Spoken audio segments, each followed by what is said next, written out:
Olá, prezado aluno do curso de Teologia da Universidade Luterana do Brasil. Você que está comigo na disciplina de Teologia Sistemática 1, eu sou o professor Clóvis Jair Prunzel. Eu quero conduzir vocês neste vídeo mostrando a disciplina para que vocês possam ter um bom aproveitamento, então, desta caminhada, né, dentro do curso de Teologia. Quero destacar inicialmente que nenhuma disciplina ela é isolada, né? Por mais que a gente comece e termine uma disciplina, né, com sua aprovação ou eventualmente não, ela tem o objetivo de dar uma formação maior, né, na sua caminhada teológica, com o objetivo de atingirmos uma caminhada com excelência quando chegarmos ao final do curso. Então, essa disciplina é mais um tijolinho na construção de tua caminhada como teólogo, né? E eu espero que você considere isso dessa forma, tá bom? Nós então queremos olhar para o tópico ou para os assuntos de sistemática 1, ok? A partir dos seus módulos, né? Vocês podem ver, né? Vocês têm acesso à disciplina. Vamos dar uma olhada então na estruturação dela, tá? Vocês têm o plano de aprendizagem, sempre é importante olhar o plano, tá? Nós temos então um período em que essa disciplina ocorre, né, o calendário, ok? As interações, né, pouca gente interage, né, nós temos uma autonomia muito grande, né, eu até sugiro que vocês interajam mais e melhor, até porque vocês precisam conhecer, né? Os professores e tutores eles nem sempre conseguem detectar as necessidades reais, né? Muitas vezes a gente só descobre o que alguém precisa quando alguém abre a boca, ou escreve, ou fala, ou manda uma mensagem para a gente. Mas seria importante, tá? Vocês têm a estrutura, esse é o objetivo, né? É de que à medida em que vocês vão lendo, estudando, vocês também interajam, né, nos fóruns, né? Significa que se você tem uma dúvida ou se você tem uma descoberta, você pode compartilhar com seus colegas, né? Isso é importante, isso é muito bonito, tá bom? Aqui depois esse vídeo vai estar aqui no encontro com o professor. Eu estou gravando isso aqui para deixar disponível para vocês, né, e assim acompanhar. Vocês sabem muito bem que as disciplinas elas são baseadas em temas, tá? Nós temos 6 temas. O primeiro tema começa com a graça e a fé salvadora. Né? O segundo tema trabalha a conversão.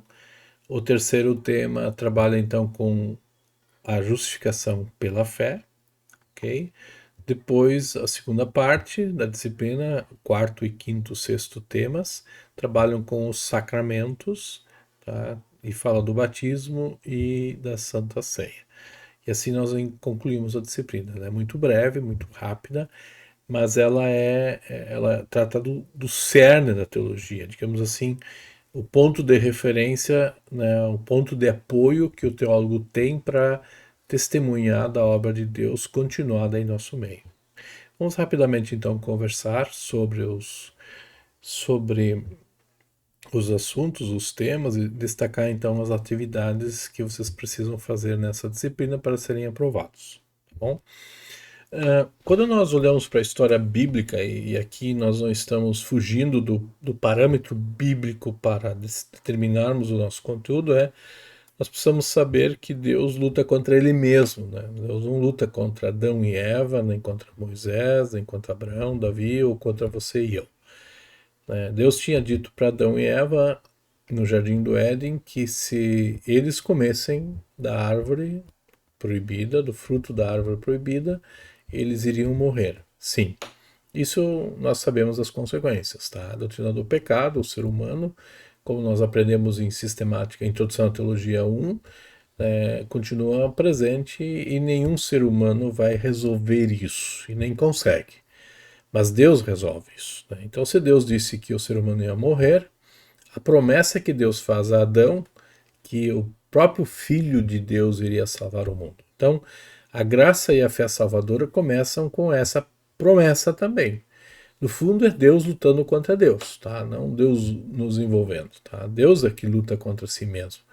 Então, isso nós chamamos na teologia de lei e evangelho. Se por um lado a lei, né, que é pronunciada, é como vontade de Deus e também como a vontade de Deus diagnosticando que o ser humano não tem condições de resolver, né? Não é a doença, né? Quer dizer, Quando a gente vai para o médico não faz um exame de nós mesmos para avaliar se nós estamos bem ou mal. Ele usa parâmetros externos. Assim também é Deus com a gente. Deus continua usando a lei como parâmetro para nos julgar. E a lei nos julga. A lei tem procedência divina. Tá? Então não é a minha incapacidade de quebrar a lei ou não. É a lei que julga, certo? Então é a lei que continua sendo o papel para diagnosticar e levar até a graça salvadora, que é a promessa de salvação em Jesus Cristo, tá bom? E isso nos leva ao segundo tema, que é a conversão.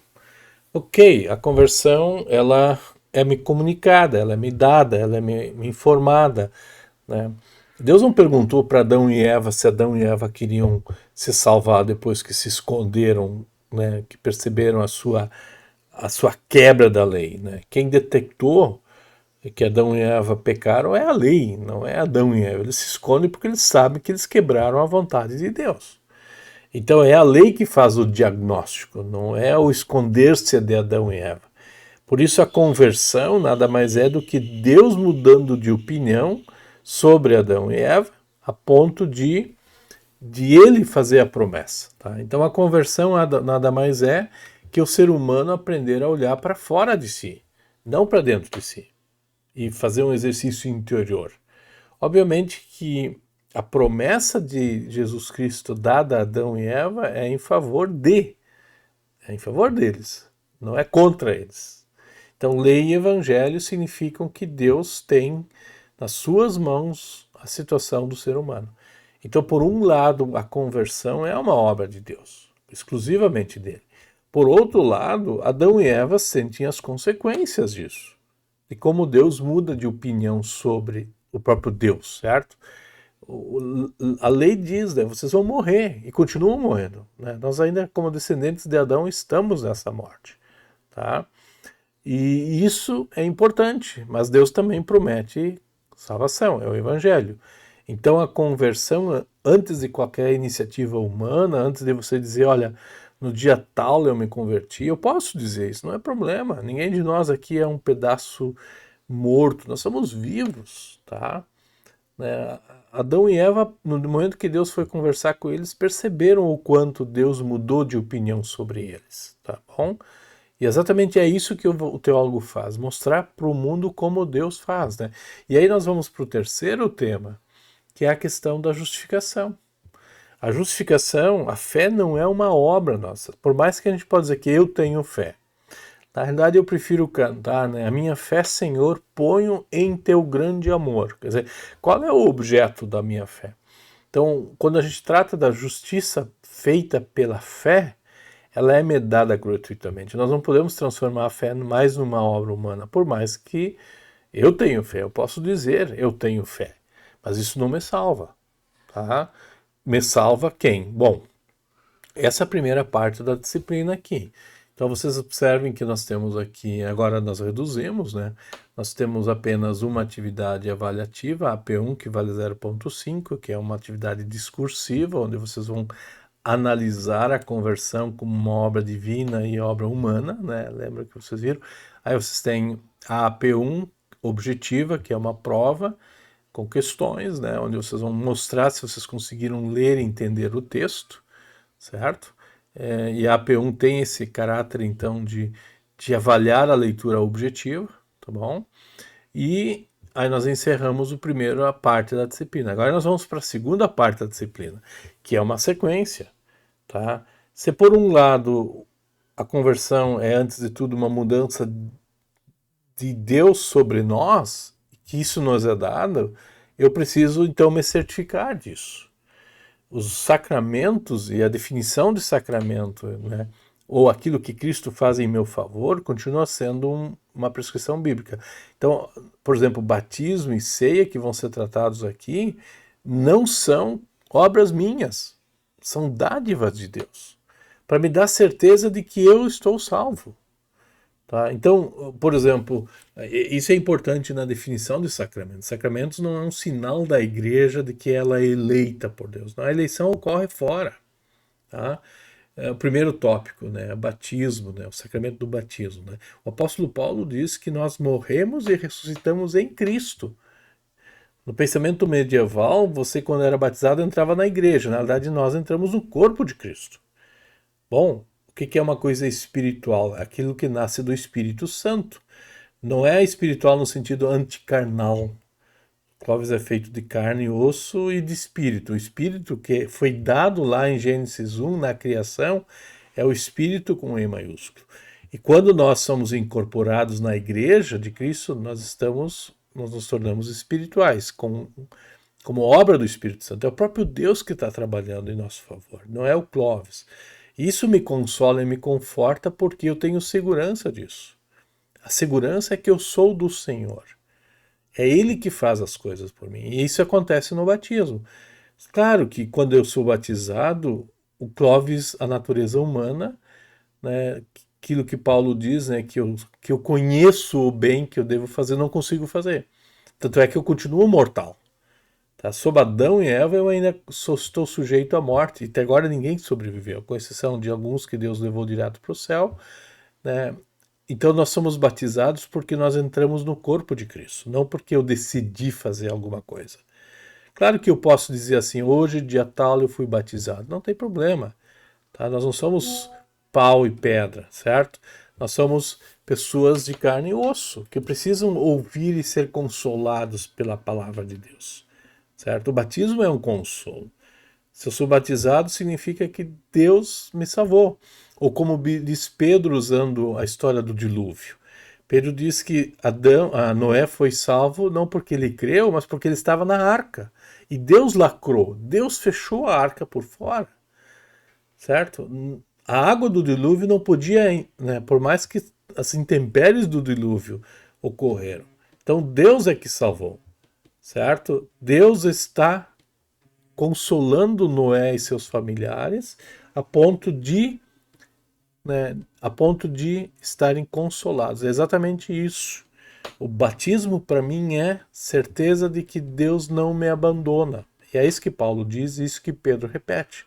Então nós estamos repetindo as escrituras. Bom, eu fui batizado, não preciso repetir o batismo, né? Mas Jesus pediu para fazer algo mais. Tá? E vem a ceia. A ceia é fazer isto em memória de mim. O que é recuperar a memória de Cristo? É recuperar aquilo que ele fez por mim. Eu podia fazer uma pergunta interessante. Quando é que os discípulos participaram pela primeira vez do sofrimento, morte e ressurreição de Cristo? Antes das coisas acontecerem. Interessante isso, tá?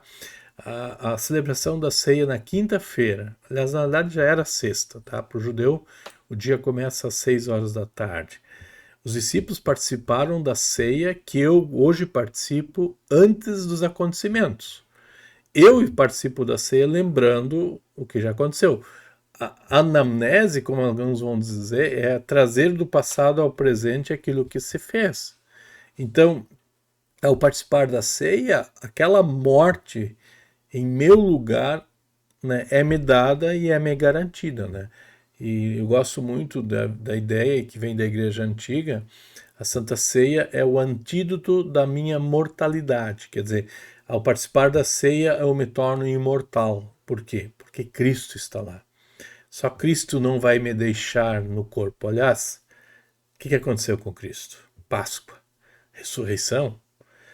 Eu tenho certeza, ao participar da ceia, que mesmo sendo levado ao túmulo, a ceia diz para mim que eu sou eterno. Por isso a Bíblia não fala em morte. A Bíblia só fala em sono. Tá? E a participação minha na ceia tem a ver com isso, certo? Então, isso é muito bonito, isso é muito consolador. Tá? Adão e Eva morreram, eles foram levados à sepultura. Né? Davi vai ser levado à sepultura, mas Davi vai dizer: o meu Senhor vive. Davi disse isso muito antes, mais ou menos 1000 anos antes do Senhor ressuscitar. E o apóstolo Pedro, no dia de Pentecostes, vai exatamente usar essas palavras de Davi e vai dizer, né, para os judeus lá em Jerusalém no dia de Pentecostes, certo? O Espírito do Senhor revelou que o Senhor ressuscitou dos mortos. E esse mesmo Senhor que foi testemunhado, diz Pedro, pelo rei Davi, que está enterrado em Jerusalém.